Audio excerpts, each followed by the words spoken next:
Just fel na, allan o'n unlla, dyna lle roedd o. Angel.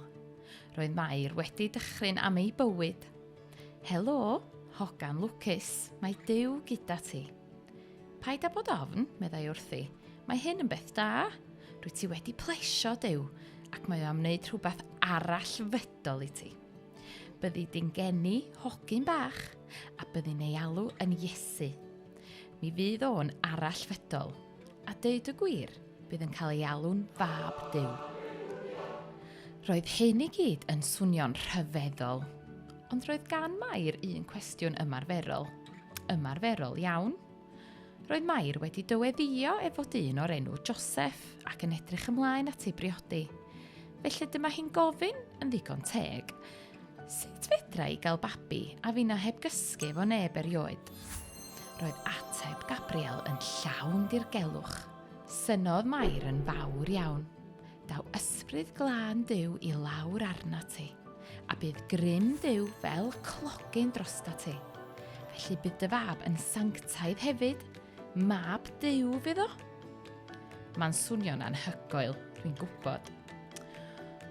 Wel, mi gaeth Duw wneud y peth amhosib yma i mi ta, atebodd Mair. Fi fydd forwyn ac mi fyddai'n iddyf iddo fo. Ac ar hynny diflannodd yr angel. Pwff! Mor sydyn ac y daeth o. Bŵm! Just fel na! Allan o'n unlla. Allai Joseph ddim credu ei glustia. Roedd Mair, y ferch roedd o wedi addo ei phriodi, yn disgwyl babi. Dim ei fabi o oedd o, roedd o'n gwybod hynny. Roedd Mair wedi torri ei gair iddo.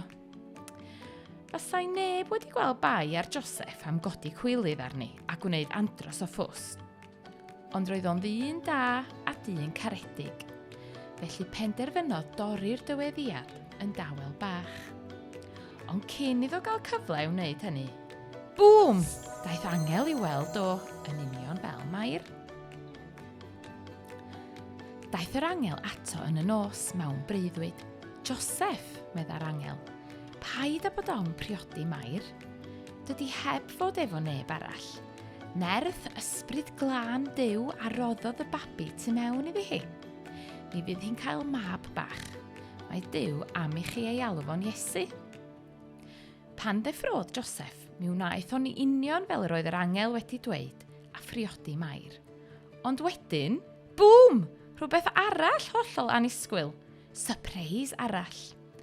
Roedd y rheolwr Rhufeinig Awgwstws am gael gwybod faint o bobl oedd yn byw yn ei ymerodraeth enfawr. Felly dyma fo'n gorchymyn fod rhaid i bawb fynd nôl i'r dref lle roedden nhw wedi cael ei magu i gael ei cyfri. Bethlehem oedd tref Joseph, lle roedd y brenin Dafydd yn byw ar un adeg. Felly aeth Joseph a Mair ar eu taith i lawr i'r de i gael ei cyfri yn y cyfrifiad. Ar ôl cyrraedd, mi fydden nhw angen lle i aros a phawb arall o deulu Joseph. Ond erbyn i'r ddau gyrraedd Bethlehem, roedd pob ystafell neis, llefydd gwely a brecwast yn llawn. Felly mi fydd rhaid i Mair a Joseph aros yn y stabel lle roedd yr anifeiliaid i gyd yn cysgodi. Ac yn fanno, yn y gwair gyda'r anifeiliad, y cafodd Mair ei babi, Iesu. Lapiodd o'n gynnes mewn hen ddillad a'i roi yn y preseb. Ar y bryniau wrth ymyl Bethlehem, roedd bugeiliaid yn gofalu am ei defaid drwy'r nos.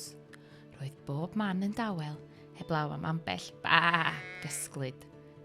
Ac yna, bŵm! Dyma'r angel yna'n ymddangos eto. Roedd y golau o'i gwmpas yn llifo dros y bugeiliaid hefyd. Peidiwch â bod ofn, meddai'r angel.